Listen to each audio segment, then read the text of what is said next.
Today, we're gonna turn this piece of paper into an origami balloon. The only thing you're gonna need is a square piece of paper. I just like this white piece of paper because I can decorate it myself later, and it's a lot easier to see the folds when it's white, and then I can go back and decorate it after I've already done all the folds. So the first thing we're gonna do is fold the square across into a triangle. So you go from one corner to the opposite corner, triangle.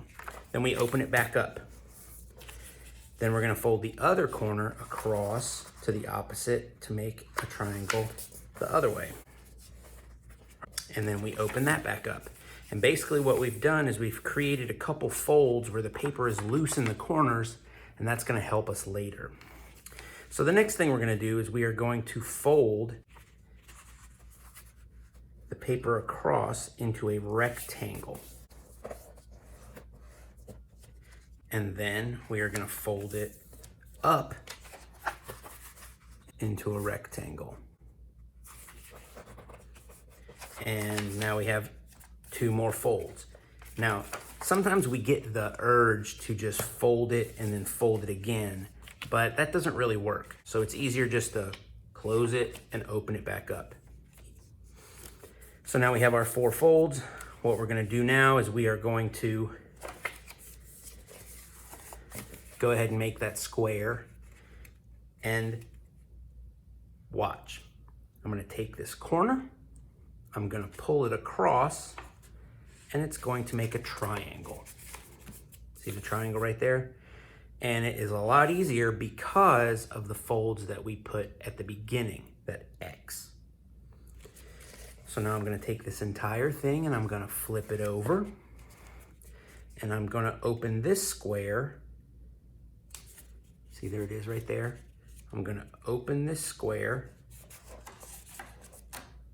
and make that into a triangle as well.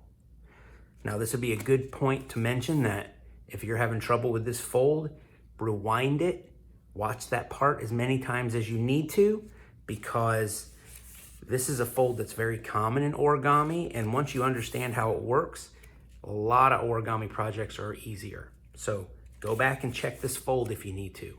So we turned the squares and we press them down into triangles. So now what I'm gonna do is I'm gonna spin this around, and I'm gonna take these 2 points and fold them down to the bottom. So if you notice, this is it's a right triangle, but it's also an isosceles triangle, which means that this angle and this angle is the same, and this angle is different. So what I'm doing is I'm gonna take the 2 angles that are the same and fold them down to the angle that's different. That's the right angle. And then I'm gonna flip it over and do the same thing with these 2 corners. So again, the 2 corners that are the same, see how they're pinched smaller, they're acute angles. We're gonna fold those down to this 90-degree angle.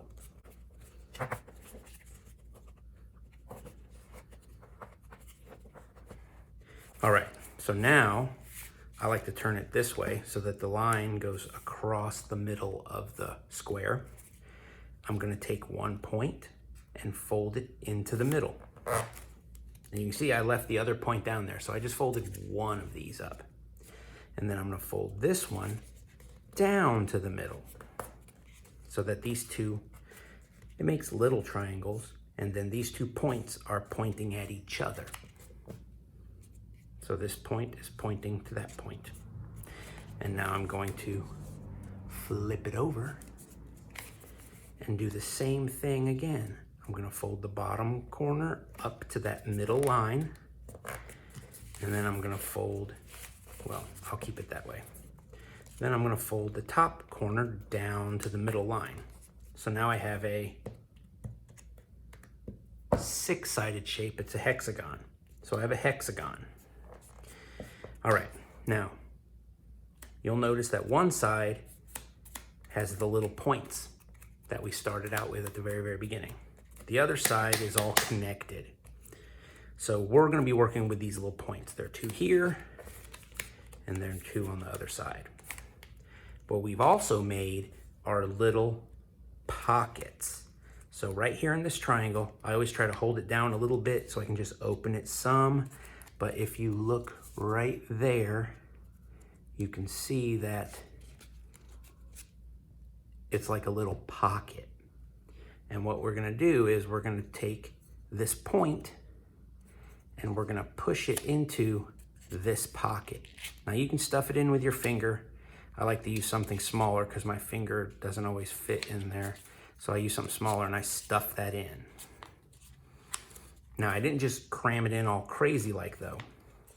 So I'm gonna pull it out real quick and so you can see. So I have the pocket and I have this point. So what I normally do is I fold it up to the hole, to the pocket, and once it's there, then I push it in because that sort of helps it to fold itself right into the pocket.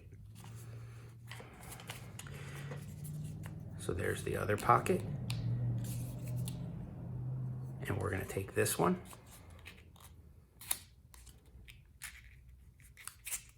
and push that in there and then smash it down.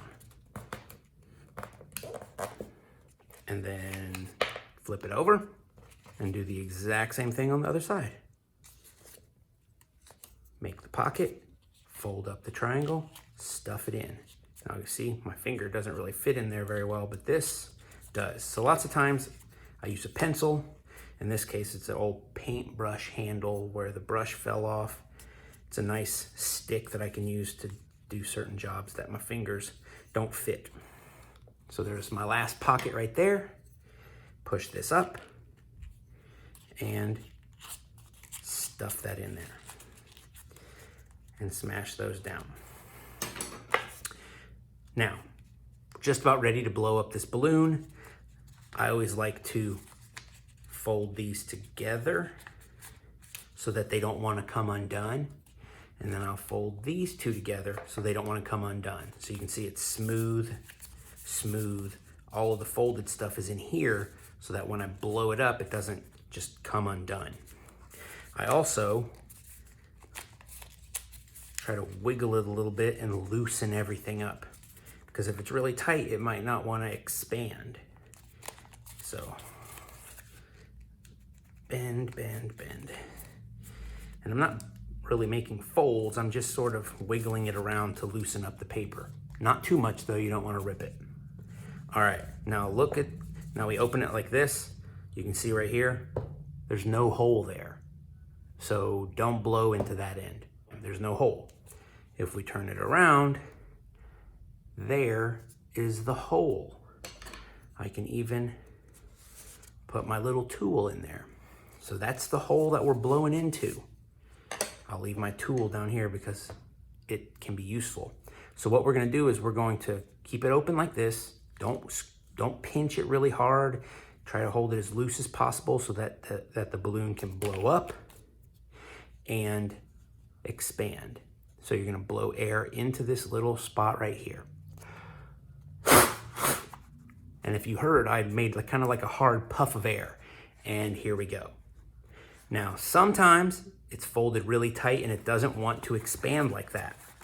So when that happens, that's where the tool comes in handy, because I can gently put the tool in there and I can carefully try to expand it by pressing out on the sides gently with the tool. And I'm also pushing down a little bit at the same time because this side is the bottom, so it's gonna press in.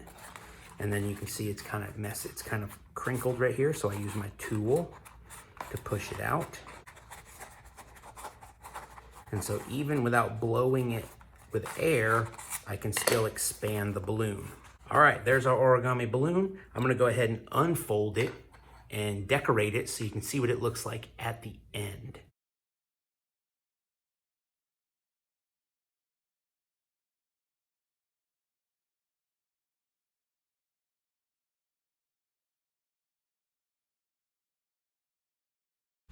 And here's our finished origami balloon. You can see that I chose 4 colors. I try to choose colors that have something in common with each other. And what I did was I did an AB pattern of like blue and light purple. And then in the next row, I did a different AB pattern with the pink and purple. And then in the next row, I went back to the first AB pattern. And then in the last row, I went back to the second AB pattern. So it's like pattern 1, pattern 2, pattern 1, pattern 2. And then each pattern is 1, 2, 1, 2, 1, 2. So go ahead and give it a try. Try to pick some colors that you think go together. That's part of the fun. If they repeat, they're gonna look okay. So any 4 colors, if you create a repeating pattern with them, they should look okay. Some colors are gonna look better than others, but nothing's gonna look terrible, especially if you're repeating it in different places, because that's gonna balance it out.